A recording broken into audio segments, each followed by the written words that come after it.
Hey guys, welcome to Smith's Kitchen. Brian, Mr. Smith, as always, kitchen. Um, so it's Thursday. I thought we'd bake a little cake today. So this cake is a chocolate pound cake, and the recipe comes from a friend of mine. That was easy for me to say, named Rob, who gave it to me to try, and we're gonna try it. Um, it was his grandmother's recipe, so knowing about Rob's age, I'm gonna guess that this recipe is probably 70-ish years old. And it was handwritten, and it was kind of uh, yeah. I mean, not hard to read. It was incredibly easy to read. But I mean, there were like it said, 2 sticks of aioli, which is butter, and and it didn't say what size pan or type of pan to use in it. Um, but we're going to put it in a bundt pan. Judging by the amount of ingredients to it, I'm going to say it makes a large portion, and so I thought we would just go ahead and put it in a bundt pan, much like the brown sugar bundt cake we made with the caramel icing a while back. That is nothing more than a brown sugar pound cake with caramel icing on it. So, and it has about the same amount of ingredients. So I'm just doing a good guess.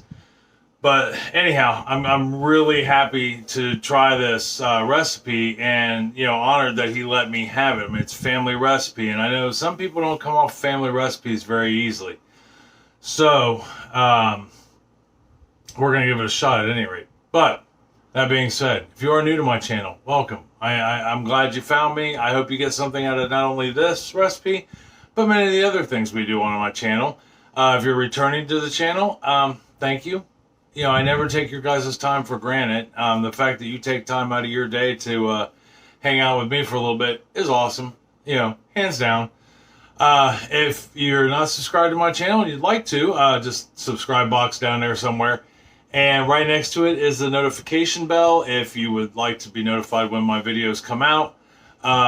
We try to put out 2-3 videos a week, but we are a family, got a lot going on. Me and Chris both have full-time jobs, kids have school, things like that. So it doesn't always happen, but we try our best.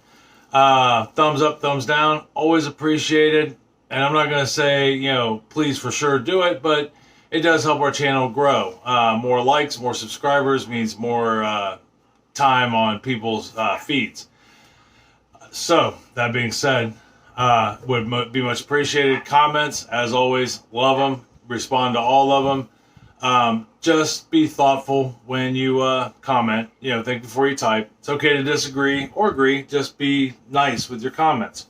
All right, so that being said, first things we're going to want to do before we go down to the counter is turn our oven on to 325 degrees. And we're going to want to get our bundt pan out. If you don't know what a bundt pan is, here, I'll show you. Give me 1 second. We'll get our bundt pan out, and this is a bundt pan. That way, angel food cakes are usually made in these also, and bundt cakes, obviously. And you want to get this butter. That way you ensure, even though this is a non-stick pan, we want to make sure it doesn't stick. If you are using a non-stick bundt pan, you want to grease it, but you don't want to use the spray on it. The spray, like the vegetable sprays, will end up leaving a residue. It's very hard to get those off of non-stick. Something about a chemical bonding thing, I don't know. But it's been recommended you don't use it. So I'm going to recommend it to you. You don't do it. All right, let me get you down here to the counter, and we will start going through some ingredients lists. I will give you the ingredients in U.S. measurements, cups, teaspoons, tablespoons. But we will also do them in grams. Grams is much more accurate. I recommend a scale for this. If you don't have one, it's okay. But scales keep things accurate and consistent. All right, well, let me get you down here to where the action's happening, and we'll take it from there. All right, hold on 1 second. We're down here where the action's happening. Now, as always, I wrote down the recipe, and its list of ingredients and what to do. And this is pretty much a straightforward cake recipe. It doesn't have a lot of parts, and it's pretty much got the same flow as any other cake. But we just want to make sure we don't incorporate a whole lot of air into it, because it's a pound cake. Pound cakes are traditionally kind of dense. So we're going to start with plugging the mixer in. I always wait till the very last second to plug the mixer in. We have little hands around here that like to turn things on and off, and that just prevents anybody from getting hurt. Like any other piece of equipment or tool, if it's electric or even if it's not electric, you want to keep it safe until you go to use it, and even then you want to be safe. All right, so first things we need, we're going to do the wet ingredients first. So we're going to need 2 sticks or 226 grams of butter, and I have them cut up so that way they got to room temperature a little quicker. Yeah, you want your dairy should almost always be at room temperature. Butter, milk, eggs, things of that nature, unless it's otherwise noted in the recipe. The other thing we're going to need is 97 grams or a half a cup of shortening. Like Crisco or something of that nature. I'm using Crisco, and I'm using the butter flavor Crisco. That way we keep that butter taste going on in there. Alright, so the first thing we're going to do with this, and let's just go ahead and add it in now. We're going to put sugar in there. It's 3 cups or 600 grams. It is a metric ton of sugar. This is not, if you are dieting, this is not the bundt cake for you. So, or pound cake. So we're going to go ahead and put our 600 grams, 3 cups of sugar in there. And then we're going to mix this. All right. We're going to cream. We want to get it all creamy. All right. And you're going to start out on low so you don't end up with a bunch of sugar in your face.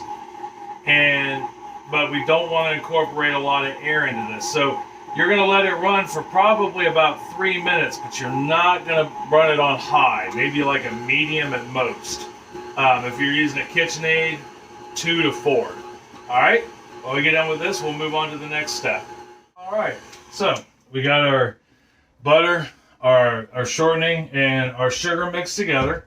And what we're looking for is something in the consistency of mashed potatoes, not lumpy mashed potatoes, because we want it to be smooth. Yeah, you don't want any lumps.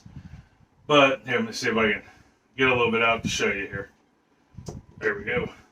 So you're looking for just a nice creamy mashed potato. Now, if we were doing, say, like just a standard cake, because this very much follows a standard cake recipe, we would want to incorporate more air in there, and we would mix it on a higher speed for a little longer time. So the next thing we're going to do is we're going to go ahead and put in 1 teaspoon, 4 grams of vanilla. All right, now you want to use a baking vanilla extract. Use a pure one, it gives a better flavor. I mean, if you don't have a pure one, it's okay too. All right, so we got that in there. And then we're going to put 5 large eggs in. All right, 5 whole eggs, and we're going to do that one at a time. Once again, eggs, room temperature. So we'll go ahead and get our mixer started. We're going to put our eggs in there one at a time. All right, last egg going in. Now, when you put your eggs in one at a time, you want to put one in and then make it and run it till the yolk disappears, till it's incorporated. Then add the next one. I mean, if you get one that, accidentally drop in 2, whatever, that's okay. But our goal is to try not to put in a whole lot of air in this. Now, got that done. Take our handy dandy spatula, do some scraping, make sure we're nice and incorporated, because that's important. Good there. Good there. Sounds like it's getting ready to rain outside. It sounds like it's starting to rain outside. That's always fun. Got the windows open. It's actually kind of a nice day outside until it started this. Alright, there is that. Alright, so we've got our wet ingredients done. The next thing we want to do is get our dry ingredients together. Let me shut this window real quick so we don't get the kitchen wet. Alright. Now let's start our dry ingredients. Alright, first thing you're going to need is 3 cups or 360 grams of all-purpose flour. You know, just regular old AP flour like you find in the aisle way of the baking aisle. You're going to need 4 teaspoons, 9 grams of cocoa. I'm using Dutch processed cocoa, but you can use whatever cocoa you like, whether it just be unsweetened, semi-sweetened, Dutch processed, whatever you and your family like. That should not, you know, do what's good for you and your family. And then you're going to need 2 teaspoons or 9 grams of baking powder. I know you're saying to yourself, but you just said 4 teaspoons was 9 grams. Everything weighs something a little different amount-wise. So, like, you've got cocoa is a little lighter than baking powder by weight. So it takes, so 9 grams. Where baking powder is a little heavier. So 9 grams equals that amount. It's not always the same. It's kind of like in cooking when you got, even in baking, cinnamon can weigh, 1 teaspoon of cinnamon weighs like a gram and change, but pretty much 1 gram, where, a teaspoon of baking powder weighs 4 grams. Now, if you have a sifter, you can sift this through. It'll take out the lumps because cocoa powder has a tendency to be lumpy. It's easy to collect moisture. But if you don't, that's okay too. Just give it a good sift. Make sure it's all broke up. Or give it a good whisk. So that's it for dry ingredients. So what do we have to do next? Well, the next thing we have to do is really easy. You're going to get a half a cup of milk, which is 120 milliliters or 120 grams. On your scale, if you have one, which, like I said, I highly recommend it. We're going to get that in there. I am going to use a measuring cup to disperse this with. And what we're going to do is we're going to put this in thirds, okay? So we're going to alternate it. So we'll get our dry good. We'll put about a third of it in here, like such. And we're going to start mixing this on low speed. If you don't, you will end up with a face full of flour and cocoa. And then after this is done, we'll put in half our milk. So we're doing dry in 3 parts, milk in 2 parts. You always want to end on dry. I don't know why exactly, other than that's what I've been told by several professional bakers. Remember, I'm not a professional baker. I'm just a guy who likes to bake and cook. But they always say you want to end on dry. So we got that incorporated. And then we've got our half a cup of milk, which is at room temperature. And we're going to put a 1/4 cup in. All right, 1/4 cup in. And then we'll mix that. And then we'll scrape. All right, so that. Then we'll get our scraper here, give this a good scrape and mix. Make sure we're all where we need to be. We don't want clumps.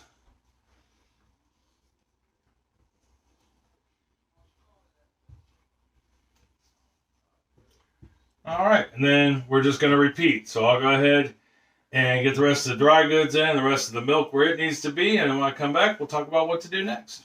All right, so we got incorporated, not hardly any air in it. We didn't want a lot of air. Remember, it's a pound cake. So all we need to do now is scrape off the paddle attachment here. Now, let's say you don't have a stand mixer. That's okay. You can use a hand mixer for this. You just want to make sure you're still, just like with this, mixing on a lower speed so we don't incorporate just a ton of air into it. Pound cakes are traditionally dense. And then if you don't even have a stand or a hand mixer, you could do this by hand, but you would have to have a good whisk and a fair amount of arm strength, at least more than I'm willing to put into it. So I'm going to just basically recommend that you either use a hand mixer or a stand mixer. And if you're going to do any kind of baking, at least a hand mixer is a good way to go. But if you find you like baking, it's something you enjoy, definitely invest in a stand mixer. And do your homework on it. You know, there's a lot of companies that make them. They're not cheap, so they are a major investment. I'll give this a good mix right quick. You know, and if you want one that's going to last. I mean, like our KitchenAid here was not a cheap mixer, but, you know, it has withstood the test of time. I use it every week, sometimes 2 and 3 times a week. And it has not let me down yet. All right, so we got that mixed up. You know, gave it a good bowl, a good scrape. We know what we're into. Everything's mixed. So what do we do next? All right, so next, as soon as I get this scraped and off of everything as such. I mean, not that I really had to scrape the spatula because we're going to use it again. But grab our bundt pan. Find a place to set it down at. And we're going to put our batter into it. Now, your batter should be thick. It should not be fluffy. It should not be runny. You know, it should be dense, which this is definitely dense. So that means we're on the right path of something at any rate. You know, not being familiar with this recipe and it being an older recipe, you know, and not being, I mean, it wasn't incomplete by any means, but, you know, most modern day recipes go, well, you need exactly this and grams and cups and, you know, and you put it in this pan and you do that. You know, it really kind of helps you out. But this one didn't. This is an old school. I found my grandma's cookbook, your recipe book, and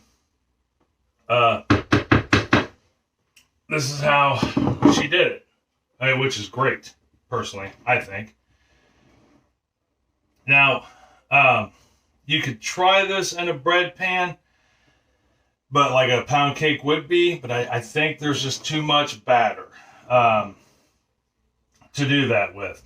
Now, I mean, if you have like 2 small bread pans, loaf pans, split it up, you know, and run that route, which might be something I try down the road.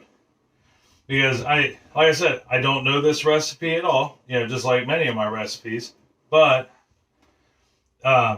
it's an old school recipe. So, I mean, there wasn't grams written down or anything like that. Yeah, it was just 3 cups. Well, I know from experience that cup, depending on the measuring cup, could be a cup, could not be a cup. Who knows? All right, so we got that going on there. So what do we do next? Wait 1 second, and we will talk about it. Now I really do want to get this stuff off of here. All right, smear that out.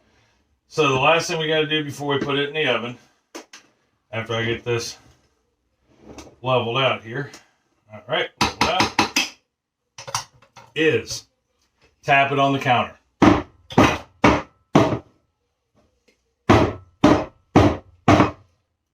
Why are we tapping it on the counter, you say? Well, let me tell you. Let me bring it up here so I can tell you.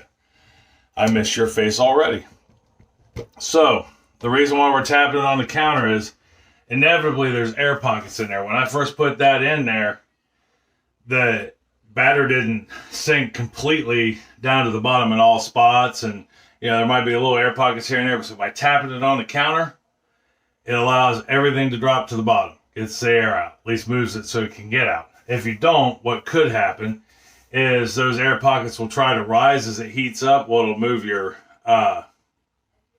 batter, and it could overflow your pan, or you could end up with a big empty spot in your cake. So what I'm going to do, according to the instructions on the recipe, is I'm going to put this in the oven at 325 degrees. I'm going to let it bake for 2 hours. Now, I know from making previous bundt cakes that are essentially pound cakes in a bundt pan, in this oven, it takes at least 65 minutes for any other pound cake I've ever done in this oven. But I've never done this recipe before. So at an hour, I'm going to take a peek at it, you know, make sure the top's not burning. And if it does start to get dark, I'll put a piece of foil over the top of it to keep it from burning. You don't have to smash it on there. Just lay it over the top. That way the heat kind of detracts from the top and continues the sides. At about an hour and a half, I'll toothpick test it and see where we're at. And then I'll keep checking it and watching it between an hour and a half and 2 hours to see where we're at. So when I come back, we'll see where we're at, see what we got, and take it out of the oven and talk about what to do next. All right, I'll see you here in just a little bit. All right, so we got it out of the oven. Actually took about an hour and 50 minutes to get it done, but there we are. It did drop in the center, so which is okay. I mean, it is what it is. This is actually going to be the bottom anyhow, so nobody's going to see it. And we are cooked all the way through. I used a skewer to poke down to the center, which is what you want to get in the deepest part of this pan, right in the center of it, and check just to make sure. And I mean, as you can see, it's got a few crumbs on it, but no moisture, and that's what we're looking for. So what we're going to do now is we're just going to let this set for about 10-15 minutes, maybe even a little longer, and let it cool down. And then when I come back, we'll flip it over and get it out of its pan and let it completely cool. All right, I'll be right back. We let her sit for about 10-15 minutes or so. It's cool enough I can grab it, but it's still warm on the bottom, and that's all right. Get our plate out so we can flip this bad boy over. Take our offset spatula, and we're just gonna kind of work our way around. Make sure we're not attached anywhere. It's very much got a brownie top on it. All right, I can see like that right here. This has got a nice firmness to it. All right, and it collapsed because this is not quite as firm. It's odd, but we'll find out. Like I said, I've never done this recipe before, and it's an old recipe. I mean, an old recipe. Flipped over. Oh, look at that. Nice. It definitely smells delish. It looks like we came out winners all the way around. Everything looks done on it. Here is our cake. I think it turned out pretty okay. Alright, so what are we going to do from here? We're going to sit and let this bad boy cool completely down to ground level, or the 72 degrees it is in my house. After that, I am honestly just going to try it as is. We're not going to add anything to it. Now, because I had thought to myself, as it was baking, like a chocolate ganache would go over real well with this. And it might. But I think since I've never tried this, and this is something completely new and different for me, taking an older recipe, that may not be quite complete, because like I said, it didn't say what type of pan to put it in, things like that. And everybody's baking's a little different. I don't know if a scale was used. Did the measuring cups of his grandma weigh and measure the same as mine? Was she? So I mean, there's a lot of things to see here, and I really just want to taste the cake itself. So I'll probably cut a piece after it cools completely. We'll try it, see how it goes, and then I'll make recommendations for it. Because maybe a white icing would go good on this. Maybe it would just go good with ice cream, Cool Whip, or whipped cream. So we'll see. All right, I'm gonna let this cool, and we'll take a check at it after it's cooled and try a piece. All right, see you here in a little bit. Cool. She's down to room temperature, and we gotta cut us a piece and see what see what it turned out like. As soon as I get this off I'm also busy prepping stuff to cook. So I had to get my knife. There's something on my knife. All right, so there we are. Ooh, maybe. All right, so go ahead and get us a piece cut, and try this bite and see what we think. I know it smells amazing. It looks really good, and that's a good start. And like I said, I'll probably just make up some Cool Whip, or I may just eat it plain this go around. Put some cherries on it, something like that. We got strawberry jam and all that good stuff we can try on it. All right. It's not a very big piece, but all the same. There's how we turned out, and I can tell you, it's moist. It's amazingly moist. So that's a good start. And then here's the piece here. Right there we are. I see it's got that nice crispness on the outside, moist on the inside. So, I mean, so far it looks like we're a winner, because I know the bottom of it, I mean, right there, which was the crunchier part, you know, when we had it flipped upright, it's still got a good crunch to it. So we will see.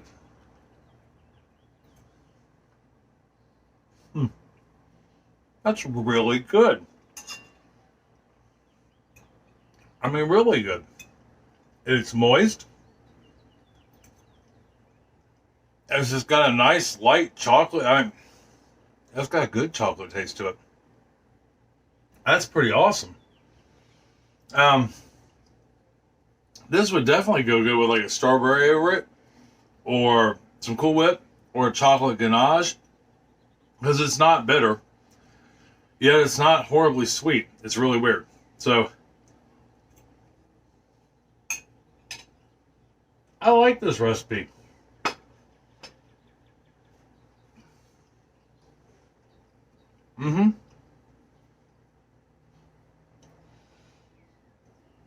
I'd be curious to see what it would taste like if I put it in 2 bread pans. Because there's enough batter there to do 2 bread pans full, I believe. Maybe I'll experiment. But definitely something worth playing with. It's got real good flavor. I mean, real good flavor. And it's moist and it's dense, which is what it's supposed to be. That'd be great with just about any topping you can think of. Whether it be a caramel, chocolate, a strawberry, a cherry. It's just good. Cool Whip, ice cream, pick an ice cream for that matter. Yeah, try this. Let me know what you think. All right? Even if you think it's horrible, let me know. But I don't think you'll be disappointed in this at all. So until next week, when I don't know what we're going to talk about. I don't know what we're going to cook or bake as of yet. I never know till near the week, unless something amazing happens. But I got a couple ideas I'm thinking about for cooking and baking at any rate. I love you. I love you very much, and I mean that from the bottom of my heart. Try this recipe. Tell somebody else you love them, and you love them very much. And if you try this recipe, take them a piece. You're going to make a friend for life. I guarantee it. So, yeah. I will see you next Tuesday. All right. Love you. Bye.